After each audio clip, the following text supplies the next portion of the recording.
রামুতে জাতীয় নাগরিক কমিটি ও বিপ্লবী ছাত্র সমাজের ব্যানারে ইফতার মাহফিল অনুষ্ঠিত হয়েছে। ৮ মার্চ শনিবার রামু বাইপাস গ্রিন সিটি রেস্টুরেন্টে এই ইফতার মাহফিল অনুষ্ঠিত হয়।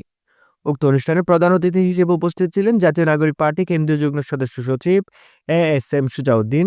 বিশেষ অতিথি হিসেবে উপস্থিত ছিলেন সহকারী কমিশনার ভূমি সাজ্জাদ জাহিদ রাতুল, জামায়াত ইসলামী রামু উপজেলা সেক্রেটারি আবু নাঈম মোহাম্মদ হারুন, উপজেলা বিএনপির সাবেক সাধারণ সম্পাদক মেহরাজ আহমেদ মাহিন, হেফাজতে ইসলাম বাংলাদেশের কক্সবাজার জেলা সদস্য হাফেজ আবুল মঞ্জুর, ইসলামী আন্দোলন বাংলাদেশের রামু উপজেলা সহসভাপতি ইসমাইল রশিদ আনসারী, রামু সরকারি কলেজের সাবেক ভারপ্রাপ্ত অধ্যক্ষ আব্দুল হক, জাতীয় নাগরিক কমিটি কক্সবাজার সদর প্রতিনিধি অধ্যাপক মোহাম্মদ ওমর ফারুক, ইলিয়াস মিয়া, কক্সবাজার জেলার সাবেক ছাত্রদল নেতা Mahmudul Haque Johnny.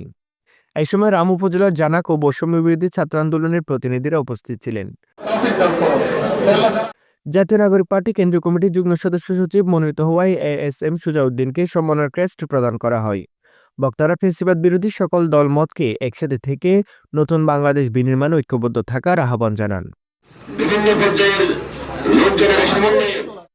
News desk, Ramu খবর 24। সরকারের বিভিন্ন পর্যায়ের কর্মকর্তাবৃন্দ